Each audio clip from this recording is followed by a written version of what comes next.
Hello and welcome. Today we're going to do a reading of All Things Unto Themselves, my story from Weird Frequencies, edited by Jay Swick, or Jake from Pulp Mortem. Just a couple quick notes before we start. One, when I wrote this story, I pronounced in my head the main character's name Wraith, but in my writing it and editing it, I'd often have Microsoft Word read things back to me, and it pronounced it wreath. And that is so ingrained in my head now that I have just given up and will pronounce it that way. You can pronounce it however you want. I still think of it as wraith, but when I say wreath. So wreath it is. And the second is the footnote that I don't want to read where it occurs very, very early in the book.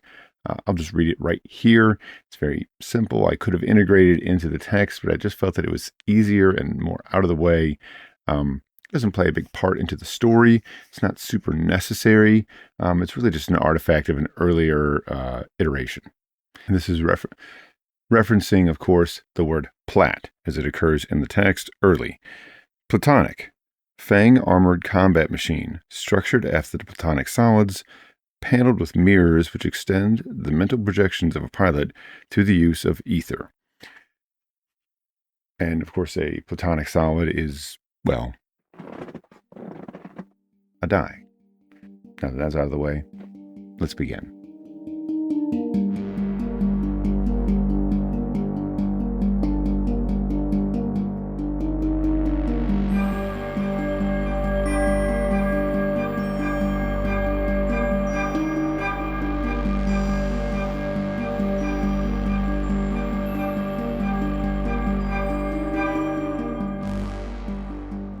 All Things Unto Themselves by Virgil Seine. Wreath, the last Fung, brooded, chin on fist. A bust on a narrow plinth fitted with a placid expression, yet still a fierce face even in repose. Its color was the faintest turquoise, as if the stone had been sliced down to the thinnest translucent wafer, so faint that it glowed, and the color of his swept-back hair was the pale smoke that pours from a distressed machine. A color Wreath had seen much of these months, in battle, pouring from the shattered mirrors of Fung Plats, the Tetra pilots impaled on the glass of their inverted pyramids, race lieutenants stumbling from his crushed cube, hands on throat, as if the white poison could be pulled away, if only he could grab it, or Wreath, crawling for the exit hatch of his octa, the smoke like primordial fog, pulling him back to fill him, drown him, and all Fung from the face of history. The hair was this color, one of death's colors, and it seemed to surround and support the head, to give an angry accent to the eyes that burned beneath, eyes hot and yellow, as the evil bile that runs from a wound. He wore the deep blue uniform of his rank, a heart's blood blue, and its trim was a gloomy gold. It was pressed sharp as a razor and ready for parade. However, one arm, the right arm, was ragged and torn away at the shoulder. At his side was the saber of his command, polished bright for ceremony, but only so bright. It had been dark with blood too often. His black boots showed the cloudy streaks of a recent struggle. He had a wound in the right forearm, a furrow a meteorite might make in the black silt of a dead moon. And under the skin were dark roots, tunneling the muscle, looking for the path to the final heat of his heart. The wound would kill, but that was nothing. Before it killed, it would corrupt. The stars were weak here. There was nothing for them in this great gulf between galaxies, so they sent only their sickly light and kept the best for each other. They were a grand glittering ball, lit by 1,000,000,000 candles, in dresses so rich they could ransom emperors, and sweeping music that gathered all their laughing voices up in its melody. Wreath looked on these stars as an outsider might look through the bars of a gate that guarded a celebration, pining to pass between the bars and climb the steps to that house. He looked at something unobtainable to Wreath in the command chair of his ship. Until next year. Reaching them would extend far beyond the lifespan of a Fung, far beyond any lifespan.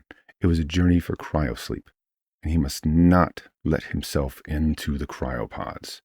The ship would cross the Gulf and in some distant future, if it could survive, find a new home between those stars. The most immediate threat to that mission was Reith, not the enemies far behind in the busy byways of colonized space, the enemies that had pulled every Fung from every city, every stronghold, every interstellar battleship, and burned them like weeds. Not them, but Reith. His wound carried an infection, a slow death highly contagious to Fung. It was a madness, scratching to the end.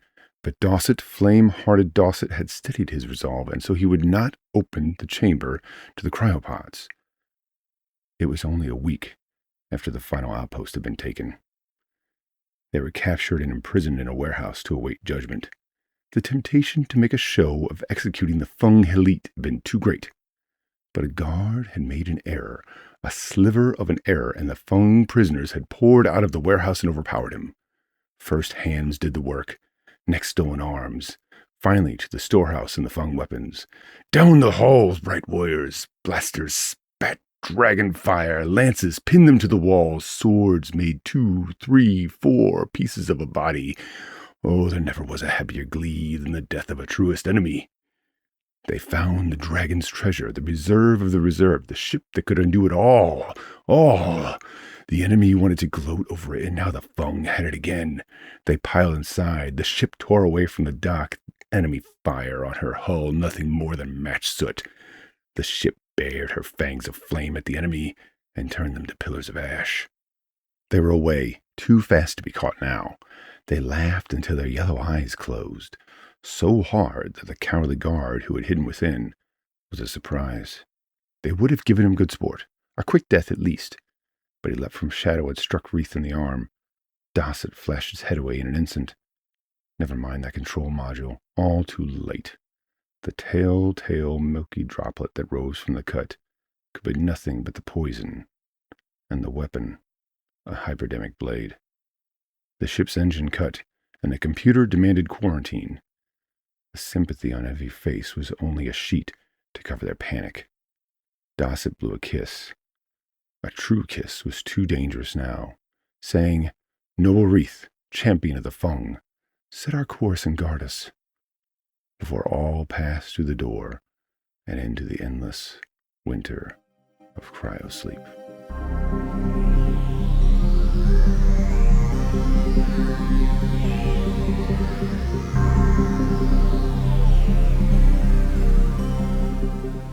Reith waited for death, but he wanted a last something before he returned to the mud. Being an engineered people, the Fung had few myths. Still, they had made one for themselves, a death myth, as all warriors require. A Fung, slayed in battle, would arrive at the field of mud, where the great silver scales would weigh their sins. If they were found too heavy, the Fung would be cast into the swamp to drown and become a demon. But if they passed this test, the Fung would return to the mud and be born again. But, Reith wondered, if no more Fung were born, what then? To die in battle was denied Reith. He could not turn back to the busy boulevards between the stars and jeopardize the cargo. Only the certainty of no return called off the pursuers. The enemy knew what Reith knew. There was nothing in the great gulf. It was another kind of death sentence. The first thaumaturgy is desperation, and though the chance was infinitely remote, Reith did find something. It began as a blip on the console, like a misfired nerve, then was gone. The blip returned, wavered, faded, returned again, until finally it became solid. Then the console caught fire as the switches uncovered their colors. Displays chattered in their green pixelated hieroglyphs. In the thorax connecting the main controls to the living quarters, the vacuum tubes buzzed, their heat and chatter warm on Reith's neck. They were like a colony of bees scenting pollen on the breeze. Reith did not have to look at the patterns on the console to understand. He felt the message with his peripheral vision as a breed of braille. A rocket, dead drifting. Power circuits low as a moonless night. Not a dried-up husk, the light said. This prey was still warm, still wet within, still sweet. With practiced gestures, Reith manipulated switches, positioning jets snorted, and the ship trembled into a new trajectory. A thought occurred. Was the hunger he felt his? Was it true? Was it good? Or was it the poison? Even more, was it a waste of energy? All life is a waste of energy. All fire consumes. All existence is expenditure. Reith heard the old teaching echo within him, the voice of scarred masters with ruined eyes and crippled hands. All things unto themselves, he said quietly, as he flicked a final switch, and a distant whine echoed up from the main rocket until it howled and leapt in pursuit.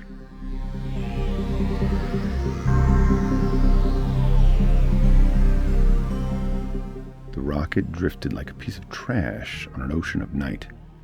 As the Until Next Year drew closer, Reith no longer needed the ship's sensors.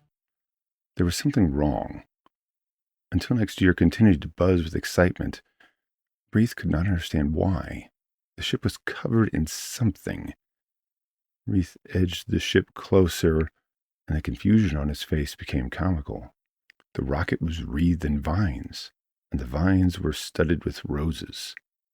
They looked obscene somehow under the cold lights of the Until Next Year, soft and rich as velvet and free of ice. Impossible, even more impossible in the depths. They should have frozen an instant. Yet these roses swayed slightly in a breeze that did not exist. They might have hung from a house or the trunk of a tree. They grew out from the observation windows of the rocket and wrapped it so that the faded yellow words stenciled on the side were unreadable. Still keeping his ship standing at a distance, Reith pored over the console and issued a command for the ship to probe the rocket's computer. With a heavy grumbling from the deeper parts of the ship, the Until Next Year's computer latched onto the rocket's weaker, sleepy mind and pulled back the protective layers to expose the soft meat within. There were 4 bodies in cryosleep. The interior of the rocket was not cold, though. It was exposed to vacuum. The rocket's mass was too great. It was filled with something. A telescopic lens directed its gaze to the view windows. The interior was choked with vines, and they were warm. The computer crackled as it wrote a message. Rocket, last resort number 1. Transport class, short range, and property of last resort. Passengers unidentified. Mutant biology, last dock. And it provided a date and location. The message was strangely short. What else? Reith asked as he depressed a button. The ship responded with a simple, unable to access further. Corrupted. Reith checked the location of the rocket's last dock. It was here in this empty gulf. Only a day passed. A scan showed nothing in that direction. He could feel the infection twisting in his elbow as he set the course. There was still time.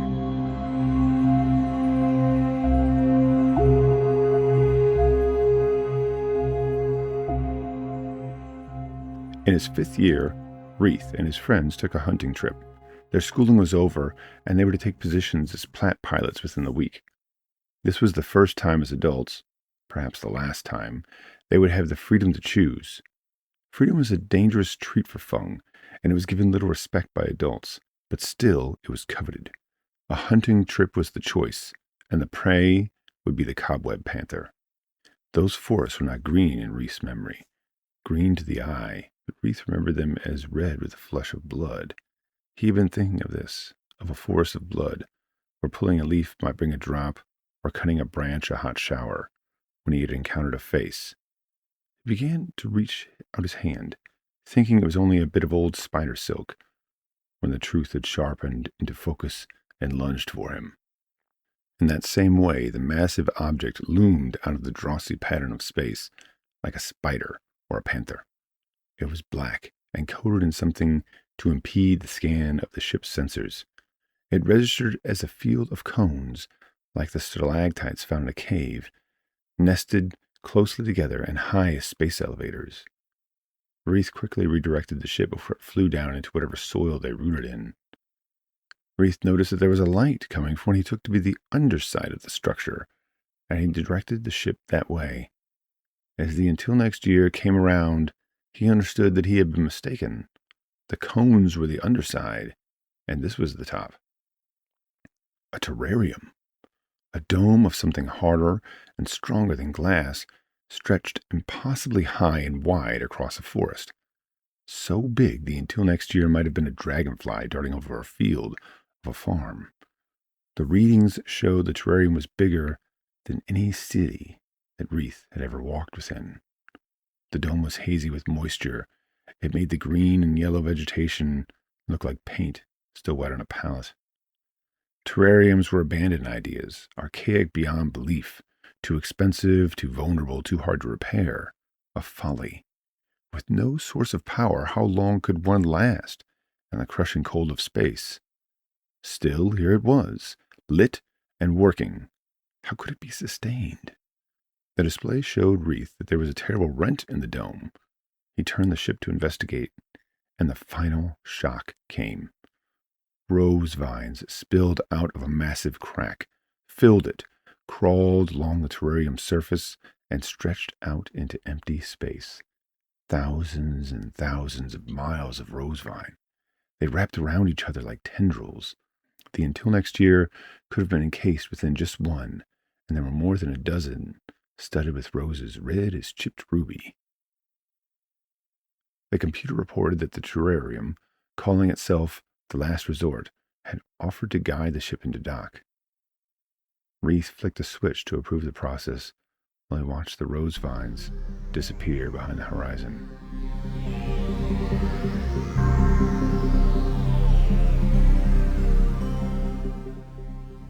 It was the strangest dock Reith had ever stepped out onto. A wooden pier floating in clear blue water. The ship's nose nestled in a beach of white sand, while its body floated in the water. The beach extended miles in both directions, but a longer look showed that this was an image projected on a distant wall. The ceiling was not so high. It imitated a bright blue sky set with the yellow sun. Out from shore, over the water, dark clouds of an impending storm were gathered, the distorted image of open space. Reith could only wonder how the vacuum was held at bay. He deduced this had been a vacation spot or resort once. Could I just swim out into space, he wondered? Down the shore was another rocket, docked in the same way as the until next year. It was a sister to the vine-covered rocket Reith had found drifting, and it looked as though it had been stripped for parts. Away from shore, painted to look like wood, were double doors set in the face of a cream-colored building. The projections on the walls suggested that the building could be walked around, but that was just another illusion. Without a crowd, the cheeriness felt focused on Reith, and then unsettled him. Its good wishes and celebration meant for hundreds were a weight. Gripping the pommel of his saber, Reith mucked through the sand. Approaching the doorway, unseen mechanisms whipped into action. Pistons, cables, linear tracks, summoned back to service, moaned and twanged. The entrance stuttered open to a featureless corridor of metal. Reith walked past the usual sort of rooms for customs, inspection, and interview, all empty, until the final steel security door opened into a new corridor, this one of glass. On the outside of the glass, it was raining. Stepping through, he saw it was not raining, but storming. Regiments of raindrops marched across the glass tube, and the trees were pulled back and forth by the wind. Branches pressed their leaves against the glass, seemed to inspect Reith, then, seeing no sympathy for their plight in his expression, pulled away. Reith failed to hear when the doors closed behind him. The display of life entranced him so. When he did turn to look, he stared quietly for a long time. The door being closed did not worry him. The lack of an obvious means of opening controls were not concerning either. The faded smears of graffiti, the blast marks, the acme of blunt impact did. Turning from the door, Reese followed the glass tunnel to its end. At a covered patio, across a short, uncovered walk, was a house, large and wide, in a style that looked ancient. Reese stepped into the rain, relishing the relief it gave his feverish arm. As he climbed the steps, the front door of the house fell open. More release, like the slow exhalation of a held breath. Shaking off rain, Reese stepped into the dim interior. Some undefined thing halted him between his first and second step. Some unexpected movement of air, or scent, or subtle sound that Reese's reflexes recognized, even if his higher mind did not. The space in front of him flashed with tiny pins of light, like the first electric life entering a filament. But the shape they defined was a series of tiny horns. As they began to move, Reese saw they were teeth reflecting light. They streaked together to meet inches from his chest with a violent clap. The teeth were gone and immediately replaced with an angry planet that stared into him. An eye. The sound like a growl from a heavy engine came as Reese stumbled backward out of the door, letting the gray light in. An elongated reptilian head turned to follow him. It split open again. Reese drew his saber as it charged. But not quickly enough. The jaws crashed together around Reese's elbow and forearm, trapping the hand holding the saber against his chest. Reese tried to scream, but the scream went the wrong way, and he gasped. The shock was the clang of a massive bell. His muscles convulsed, his nerves fired, his equilibrium pivoted to an abrupt new angle. He could feel himself slipping, not down but sideways, and he realized that the creature was pulling him, building momentum to thrash him about and drive his senses off like a flock of birds. Reese drove a thumb at its eye in hopes of blinding it. The creature seemed to anticipate just such a trick and countered with a clawed hand. Reese felt the coolness of his blood on his forearm as it poured out of his wound. The creature could too. It huffed as it relaxed its grip, gagging. Reese tore his saber free in his offhand and drew it out. He struck the hilt to the side of the creature's head, setting his injured arm completely free. The creature fell to the boards, still coughing, pawing at its mouth. Reese struck it awkwardly behind the head with the blade, driving it down further. He hacked over and over in a fury down into the widening red cut he made. Set free by the saber, a pool, then a lake of blood formed under the creature. Finally, the blade bit the boards, and the warty log of its head rolled free into the swamp of its blood. Reese collapsed in the sludge with a ragged yell. The curtain of exhaustion, or sleep, or death, dropping onto him.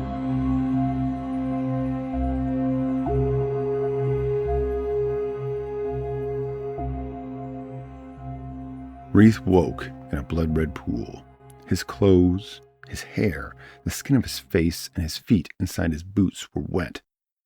He sat up to see that he was wet with sweat, not blood. On his knees now, he looked down and saw it was not blood under him, but the rich red carpet of a giant rose petal. It was incredibly warm, and he was soaked in his sweat. It was only after all this that he saw his arm was gone. A glistening cord stretched from the stump, down the steps, into the rain, and off around the side of the house. There was no sign of the crocodile-headed thing. The door to the house still hung open, and his saber was missing. There was no pain from the opening in his arm, yet he could feel something, the weight of the cable as it trailed to the ground, and something at the fingertips of his missing hand, something he took for numbness at first, that might instead be sensation. Reese descended the steps and walked out into the rain. The cable followed a gravel path. Reese considered picking up the cable, but there was already too much of it to hold, so he dragged it in a loop behind. Around the corner waited a pair of feet. One stood in its shoe, patiently waiting. The other collapsed on its side, unable to endure the waiting any more. They each wore a scarf of ragged pant leg on the necks of their shins. A flag of white-hot bone projected from the flesh of the standing foot. Beneath it, a collar of tan skin collected the mist like sweat. As if from a vase, a small, sweet rose, not yet dark with maturity, grew. The delicate, upturned hands of its leaves trembled and dripped under the moisture. The cable ran between the feet and up along the path to disappear behind the tall green bushes. The house, to the left, had no windows here, and so had no interest in this crime. Reese slung the cable from between the feet and continued on along the path. As the legs disappeared behind, a body without legs appeared in front, with the cable wrapped around its neck before it snaked off around another bend. Reese lifted the man's head and began to unwind the cable from around his neck. The sound of a dozen angry voices came from further along the path. They shouted and snarled when they saw him. All of them had the heads of beasts, as if the light of the terrarium lifted the animals up to speaking and wearing clothes. "Dr. Killer," they growled and grumbled. Reese pulled the coil free of the man's neck and stood. They rushed him with their sticks, claws, teeth, and knives. Reese cursed himself for not having brought a blaster. He drew the saber. Had it been there all along? A tightness in his right shoulder distracted him, and his stick grazed his chin. The saber made a wide cut. Reese felt the old drag of the edge breaking the surface, leaving valleys in the flesh that filled with blood. The front rank of the mob hissed and howled in pain. Reese ducked back as a knife swung for his face. 2 more quick defensive cuts had Reese clear of them for the moment. He took the pause to glance at his arm. The cable was rushing in. He thought of a boat anchor, chain plummeting into the depths. The cable plunged into his arm in the same way, devouring the coils and loops around him. The mutants were oblivious. A newt man stepped forward and threw a knife into Reese's thigh. The doctor, the mutants called him doctor, was sitting up. He was saying something. Reese could not hear it. He was distracted by a shadow that fell across the newt man. A giant, pale rose petal drifted down over the newt man, touched him, and melted him like a pat of butter. The doctor was yelling. The mutants clumped together. They turned their chins and eyes up in fear. Then Reese saw it behind the mob. It slithered, not being pulled by the cable, but summoned by it, coming to find what disturbed its tether. A horror from a city smote to ash. On each upraised nail loomed an anguished, severed human head. It was his arm, fattened to titan size on ruin. Dark as charcoal, it moved palm up, fingers half curled, trailing a tail of oozing bone, and from that projected the wet tongue that connected it to Reese. It rode on the poisoned wound, where a host of twitching cilia that could have been worms or hairs or... Reese turned and ran, back down the path, over the feet, into the tube of glass to beat on the uncaring lips of the blast door. The cable twitched behind him. He drove the edge of his saber into the seam, gave it a desperate wrench and another. There was the faintest feeling of release, and he tried again and got enough for a hand. He looked behind as he pushed and saw the hand feeling the edges of the tube, trying to understand what it was. Reese pushed harder and tried to squeeze through the crack, but no. It was in the tunnel, coursing forward, palm open in a grisly greeting. He pushed again. It was enough, and he was through the offices, out into the beach, frantically opening the ship with the scan of his palm. But the outer door wouldn't close in the obstruction. Wouldn't close because it read the cable as part of Reese. The cryopods. The door had a safety override. Would sever the cable. Reese palmed the control. Watched the sweeping beam within inspect his palm. He heard the groaning and the breaking of the planks on the dock, and the cryo door was open. He was through. His friends, pale as winter sky, were dead, tongues out, eyes swollen, flecked with the black spots of rot. He looked for Dawson among them, looked but didn't want to see, saw only the further door with its own lock, where the cargo slept.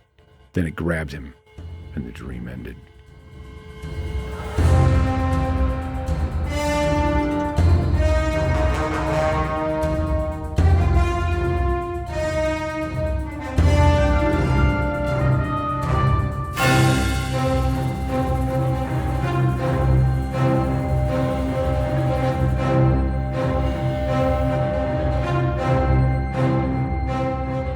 Reese was carried through the house. No sound but his heart registered. That and the creaking of the house. The screams, snarls, howls, and caterwauls or only something he felt in his skin and the quivering drums of his temples. He was thrown into a seat, and the chair groaned so loud as it accepted his weight that it echoed like mirror to mirror into infinity, until drunkenly Reith lifted his head. Something twitched at his chin, and he raised his arm to rub it. It was chained, and the rattle of the chain muted the creaking of the chair and let in the frantic sounds of the crowd. Still looking down at his chains, trying to understand them, he rubbed his chin on his shoulder. A few dark rose petals fluttered into his lap. Metal crashed together with a scream and a painful ring, and the cacophony muted. Reith looked up into a gallery overgrown with a horde of fangs and ears. Like weeds, mutants twisted and invaded each other's spaces. They were among the neat rows of seats in every attitude of expectant observation. They swayed and shifted in a wind of their own frenzy, barely held in check by the dying ring. To the right, apart, stood a man, the only one among them, holding a metal hammer, poised above a simple table of thick steel. The man was in a white coat of a doctor, but it was long painted with practice. On his head was the dingy braided hair of a mop-head. Its strands fell to his shoulders, and the obvious suggestion of a wig. A courtroom, then, and this was the judge. Reith realized he sat on a raised platform before all, in the position of the accused. Now that the man had Reith's attention, he shouted, "The law!" and slammed the hammer to the table. A tremor like a cold shiver passed through the crowd. Reith felt the cold breath of the grave against his neck. "What is the law?" the man bellowed, and brought the face of the hammer to the face of the table in a crashing kiss. "The rose alone!" cried the congregation with upturned faces. "What is the law?" And another ringing strike. "The rose alone!" came the response again. "What is the law?" accented with the hammer again. "The rose alone!" The man dropped the hammer from on high at the final word, where it rang and then cavorted once before laying down, exhausted. The gallery shouted and shuffled and screamed as though the hatch of their cage had been opened to expose the sun, long missed and absent, before it was slammed closed again indefinitely, perhaps forever. "You!" pointed the doctor at Reith. With a shuffle, the crowd raised their shaggy arms to point too. Reith saw that all of them wore chains, even the doctor, though his were tied to his arms. "You have heard the law. The rose alone brings life. The rose alone brings freedom. The rose alone brings death." Reith said nothing. He moved his eyes along the crowd, hollow faces all, staring back, as though they were not the heads of beasts on men, but masks, and the masks wore the men. The doctor lowered his arm, and 200 other arms also lowered. "The rose opened the cage of James Falcott, Crocodile Man, the murderer. The rose gave him life. None but the rose may take it." Shouts from the crowd answered the doctor. "James Falcott attacked me," said Reith, raising his fist to the upper limit of the chain. The metal burned the wrist of his wounded arm. The crowd went unexpectedly silent, heads frozen in place, eyes turned to the doctor. The doctor shouted, "James Falcott!" then lowered his voice to speaking. "Hungered for the taste of flesh. We all hunger for the taste of flesh." The crowd agreed. "A transgression to the law, but not a violation. Can we help what we are? Do we have teeth only to gnash?" The crowd agreed more strongly. "But a transgression is not for us to punish, is it?" "No," cried the beastmen, beating their hands and paws on anything in hand, including each other. Reith thought to stand, but the length of his chains would not allow it. "I was not given a chance at discussion." His head was returning to him. "What farce is this? Court? I had a choice between violence and death. Would this James Falcott stand in chains before you if he had killed me?" When Reith spoke, all went deadly silent again. They listened intensely to every word. Reith felt his argument unbalanced by the lack of resistance, like a step missing from a flight of steps. The doctor's face was a mirthless carving of good humor. He pulled his face with his hand as an old man might pull straight a beard, as though the emotion could be pulled away. He was mostly successful by the third attempt as all the court watched. Then he said, No. And the beastmen exhaled in agreement. The Rose punished James Falcott, but not you. We will know why.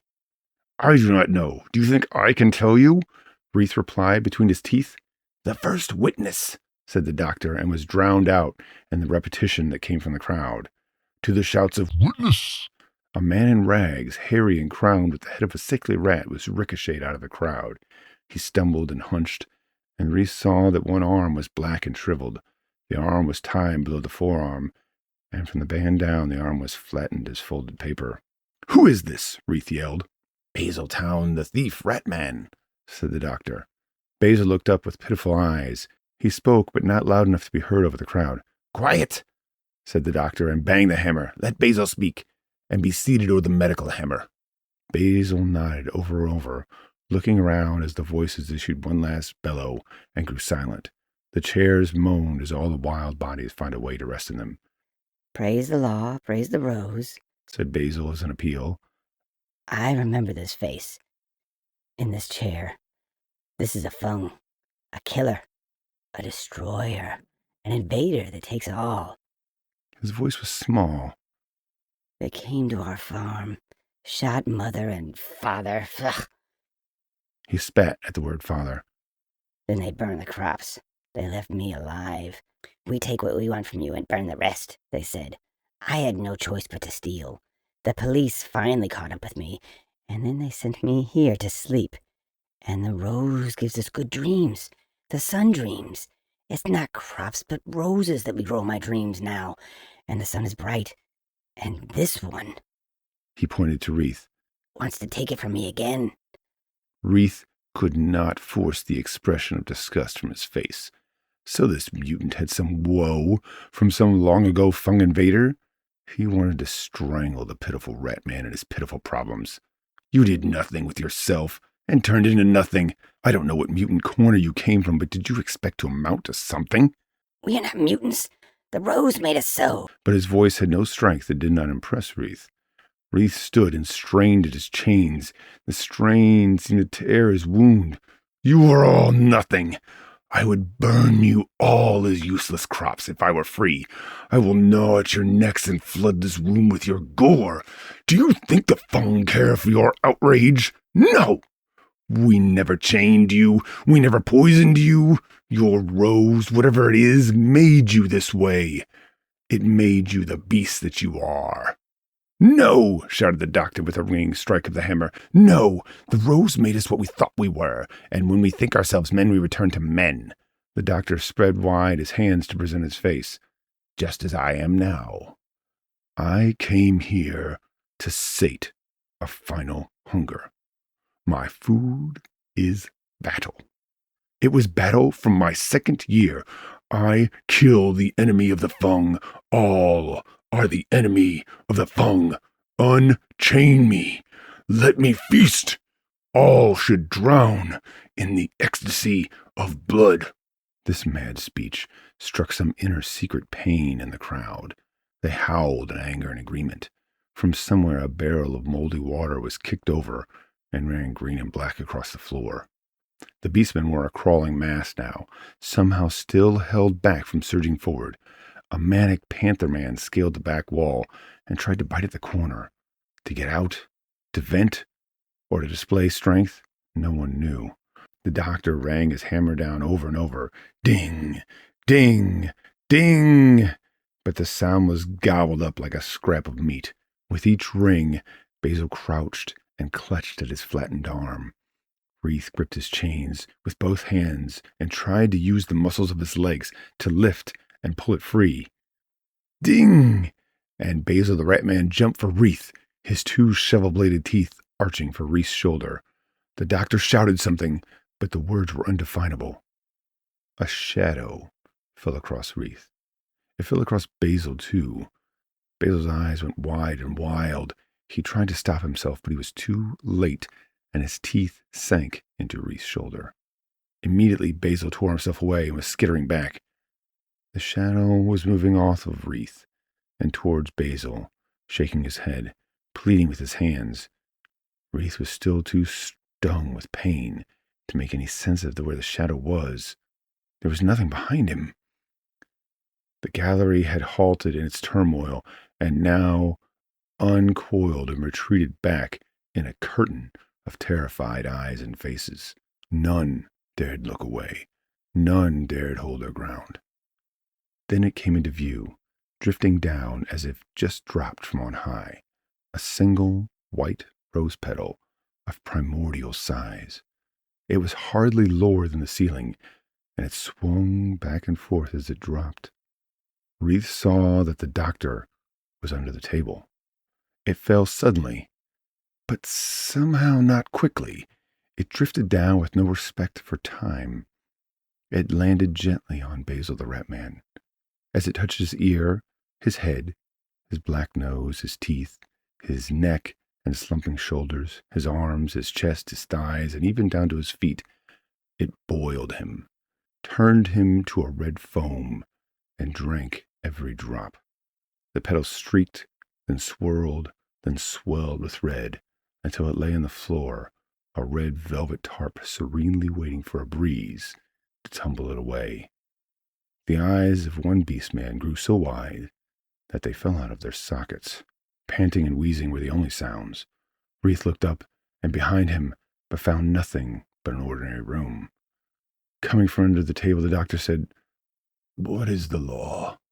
But he had no breath, and the sound barely carried. Still the answer came. "The rose alone." "What?"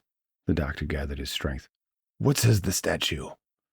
And the gallery shuffled, separating down the middle to reveal a statue.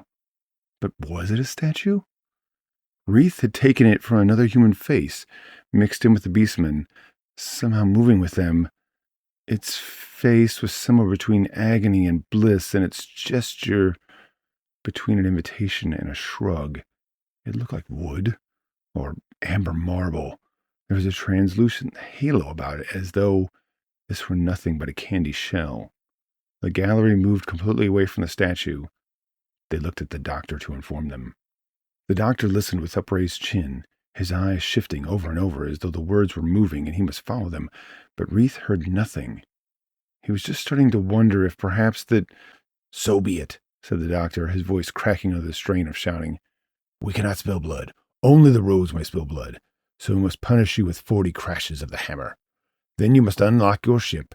The rose wants what you carry." "Never! We are telling you, not asking. Bring him. The statue has spoken." The crowd poured out of their seats and onto Reith, careful to avoid the rose petal where it rested. Reith tried to struggle, but too many hands clutched and twisted him. They removed his chains and carried him to the steel table before the doctor. "Tie his arm," said the doctor. "We will punish the bad arm and leave him the good one." The mutants pulled his right arm out and tied it down. They pulled away, showing their teeth. A sack was produced from somewhere and dumped on the table. It held roses. They spilled out and covered Reith's arm and part of its face. "To deaden the fall of the hammer," the doctor explained. A tearing started in Reith's arm. The roses, half covering his face, obscured whatever it was that was happening. It grew with incredible suddenness and pulled a long, low moan from Reith. It became an agony, and he yelled. The doctor, with hammer upraised, paused.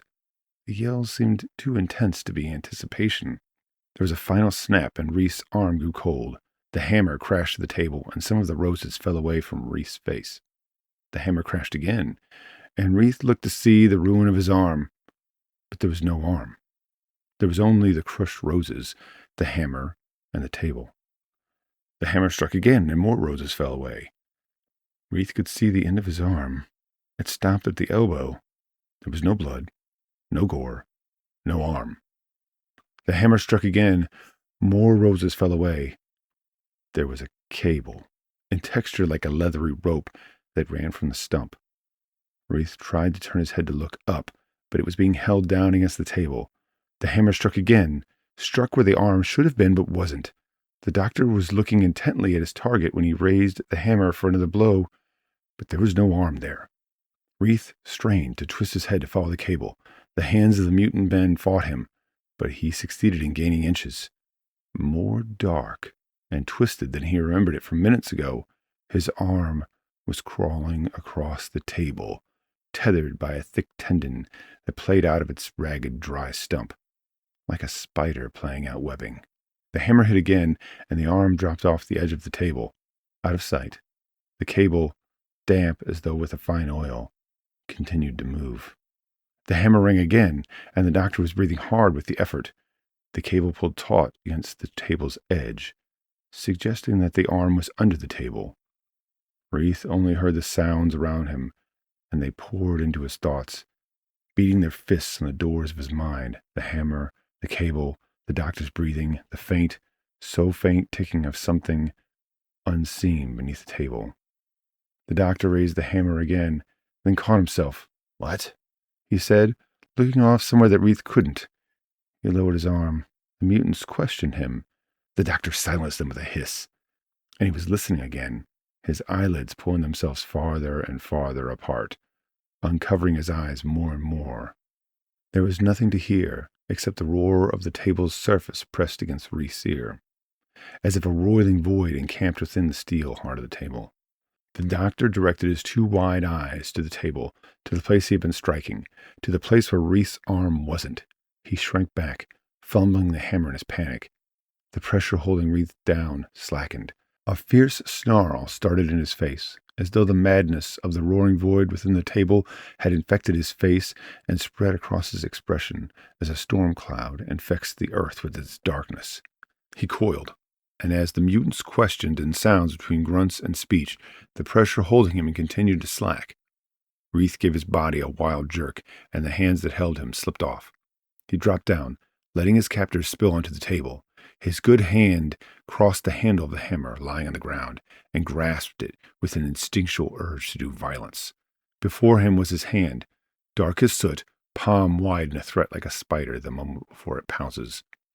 Reith jerked his arm, pulling the cable, and the hand back underneath the table to the other side, where it thrust its jagged nails into the unprotected leg of a mutant. The mutant screamed. Reith swung the hammer hard behind him. It bit with a crunch into the shin of the doctor. When the doctor's head struck the floor, it stopped his yell. Reith stood and backed away, but the mutants were all eyes for the thing that stood on the other side of the table.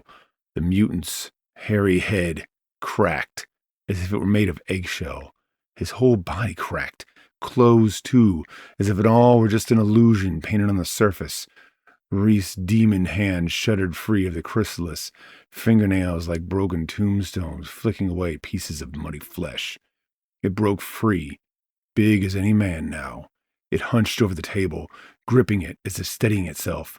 It stood, propped on its forearm, and the great wound on it was a boiling pit where something darker, a thing from a place even the dimmest light of the scattered stars had never dared to touch, might soon emerge if one waited long enough.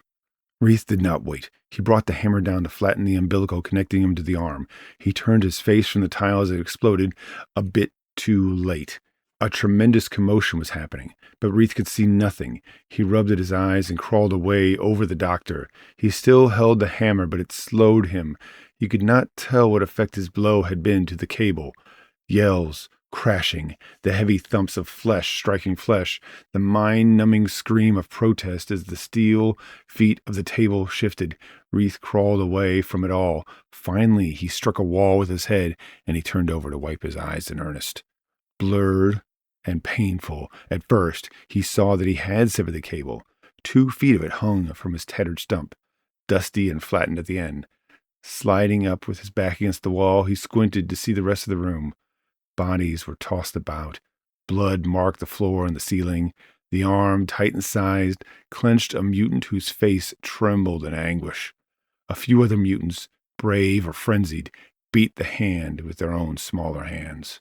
From the ceiling materialized a soft-edged wafer, white as morning frost, centered on the monstrous arm in the ecstasy of killing. Reith looked and found the hammer on the ground. He leaned down to grab it, missed, and tried again and again, unable to look away from the arm, unable to even know that he was failing over and over to grab it. The giant shape came fully into being as a white rose petal, and gently, just as before, began to settle. The hand sprung open like a trap, propelling the crushed mutant away. The mutants had been attacking the hand fell to the ground in terror, in abashment, an impotent surrender to their deity, it was impossible to say. The arm seemed to jump, stretch its fingers wide, and gather the petal up in its fists like a piece of paper. Both crumpled petal and arm shuddered, their colors streaking. They foamed, and the foam ran to the floor like black wax. Wreath abandoned the hammer and looked to see that there was an exit that led out into the lawn behind the house, and in the distance, the forest, still lit by the gray light as it had earlier. He jerked it open and stepped out. He had one last look before the door slammed close. Not of the struggle between these two forces, but of the statue among the chairs and bodies, unchanged by the terror as a mountain by the brooding invasion of dark clouds.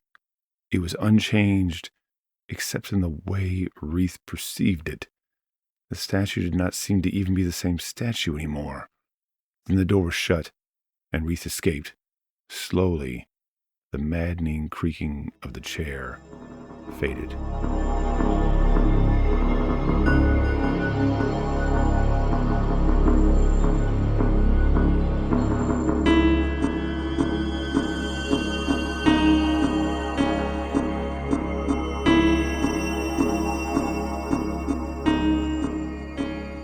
Wreath ran through the moonish light. Shortly after he'd entered the forest, the clouds had given up the rain and slunk away. The light dimmed until the pools of water could hardly make a reflection. Stumbling over roots and in and out of bushes, Wreath kept moving away from the house. He had made the forest's edge and stepped out into the long swath of clear land that separated the trees from the rose hedges. The dim, silvery light had been growing for some time, but only now did it seem to matter. It put a silence on everything. There was no wind, no insects, no drop of rain from high branches. All was still under the pressure of the silver light. It was even hard to move under the light. All seemed clean and sane and serene. High above, dark clouds undulated like waves. These were not clouds, but the monstrous vines swaying in the void outside the dome. Everything was still, and the stillness persisted like the moment between the ticking of a clock, halted by a silver finger. The roses, mounded into hills, could have been a previously unknown species of blue, and their flowers were darker still, like a field of dark red eyes, but they might at any moment ignite like fireflies and swarm him. Wreath entered the roses by a path. Some 20 strides within was a stone fountain that ran with clear water. It caught the light and pulled it down into the basin. For long moments he watched, uncertain if he heard the water gently splashing, or if he was only seeing the hard alternation of light and dark as sound. He crossed the gap and dipped his hand to drink the moonlight. As it crossed his tongue swelled, and a deep breath he had been holding escaped. He dipped his hand again. A figure stepped out of the gloom, her hair so pale it glowed. She laughed without a sound, and dipped her own hand to drink. "You look at me like a beast just joined you," she thought, and he heard the thought. "How are you here?" Reese said, a second drink spilling through his fingers. "Listen, before the dawn comes, and it comes without warning here, the rose wants the little ones." Reese's face hardened, and she read in his expression all the thoughts and bristling anger that a partner can interpret in a moment. "This place is held together by dream. The dark cones beneath the dome are filled with bright dreams from dreamers that sleep there. This place was once an experimental prison, and the prisoners connected to a machine that shapes their dreams into a warm summer's day.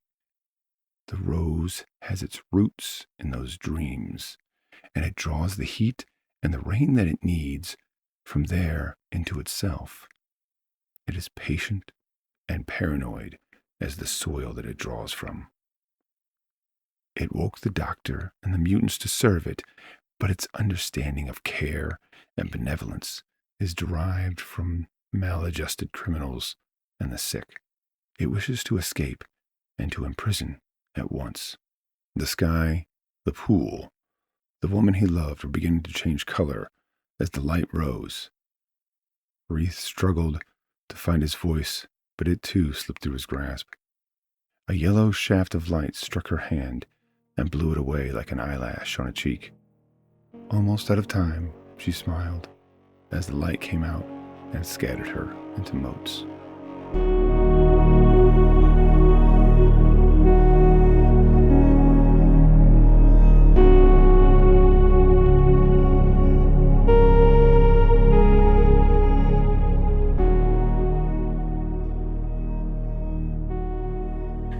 Then it was day in the dome. At the edge of the pool where she had stood, rested his saber. Reith looked at the rose forest now in the light. The hedges grew high as trees. Everywhere there were patterns of green, from soft yellow spring to dark rainy summer. Each mound a miniature kingdom. Crisp stem roads wove in every direction. They were guarded at intervals by blushing thorn fortresses, and at the end of each road were temples of leathery fire whose incense filled the warming air. The path Reith had taken for soft earth was instead the cast-off dresses of yesterday's fashion, evaporated of color. The whole scene was like a bright light behind a hand, showing the symmetry of shadow and bone and quivering vein. All pulsed soft as a lover's heartbeat, though there was no wind or intrusive sound, only the sleepy texture of life quietly brushing her hair. Hardly 100 steps on, a great coil lay in the path, a vine thick as a thigh and scaled with thorns. A rushing sound came from behind Reith, and quick as a wasp's wing he leapt aside. A massive head, white as a long bandaged scar, shot past him. A sickly white rose turned the pursed lips of its petals to face him like a great cobra calculating its next strike.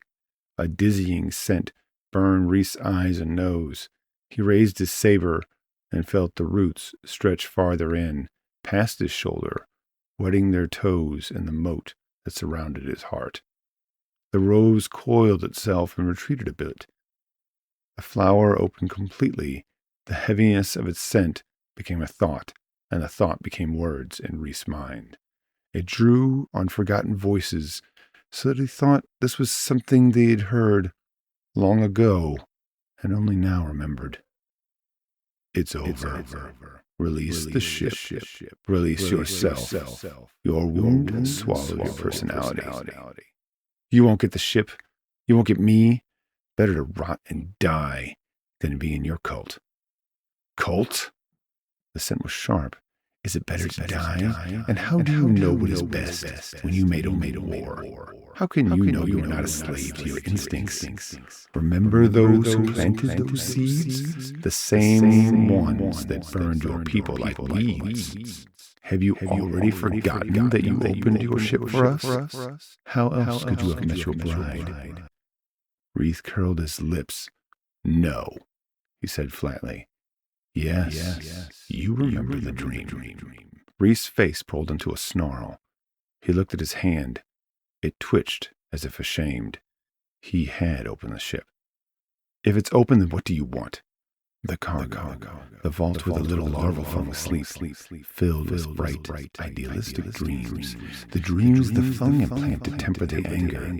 They are not perfect. My dreamers recall that the fung are distilled from the minds of wasps, but they are better than the dreams of abused and maligned prisoners.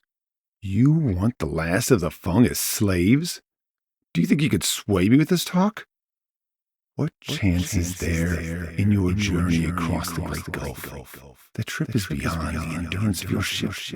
Even the hunters knew you could not hope to return. The rocket was a lure for you. You knew. The time of the fung as they were is over. Is your noble death so valuable? It is. No vengeance in it either. With us there is life. Who can say what eons will bring? Living is the strongest, truest, oldest revenge.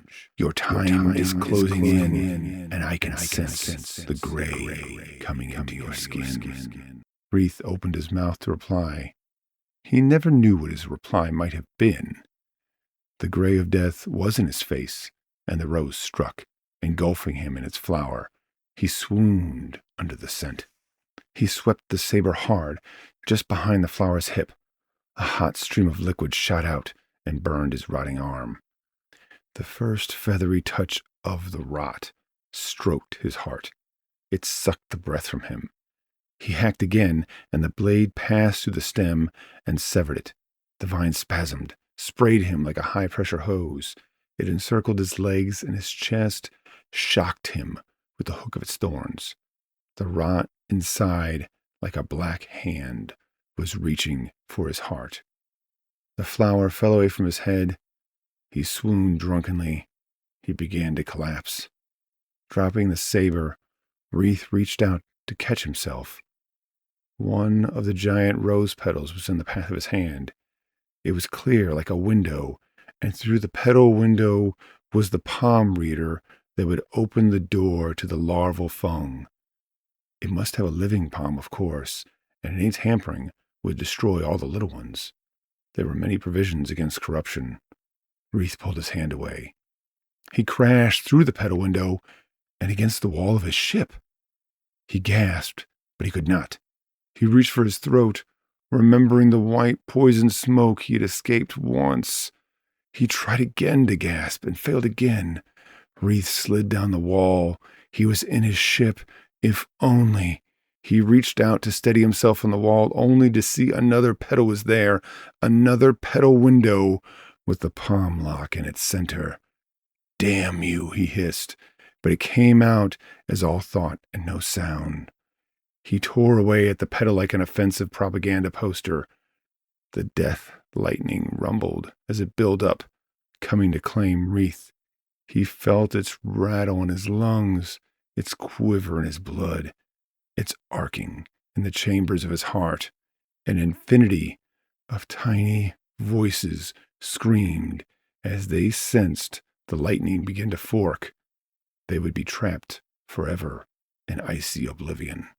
He fell to the ground, seeing a final petal beneath him, the outline of a hand on the palm reader, waiting for him, offering one last invitation. Death foam dripped from Wreath's lips as he cursed, a choking, barely heard curse, and shoved his hand through to the waiting glass. The door unlocked with a heavy thump. Then all thought and sensation were consumed in a roar. Wreath's last act was to crumple the petal, no longer a window now, in his hand, crumpling everything for the chance at not heroism, not sacrifice, but revenge. If only because it was the only true thing he knew. He did not have time left to think what his revenge was for. Then the curtain dropped, and the ringing peal of life faded into infinity.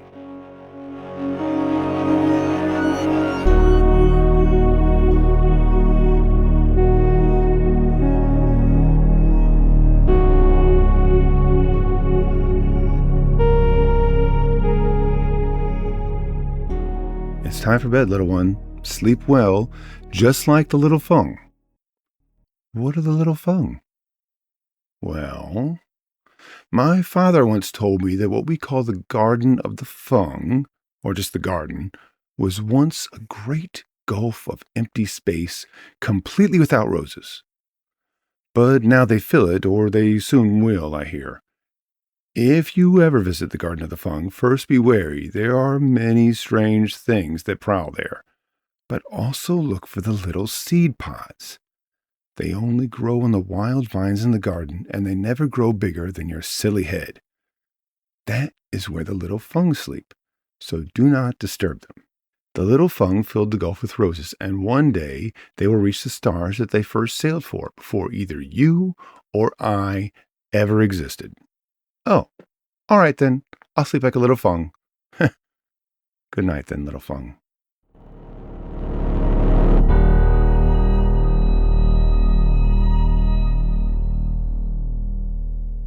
In many dreams, Wreath, at this moment, waits on the scales in the field of blood. He may sink, he may rise. He wears his bright red roses with pride.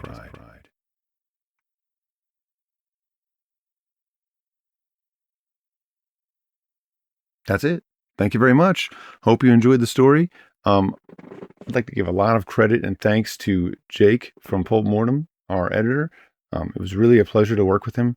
And of course, also to my wife, Angie, who is my first reader and a huge inspiration to me.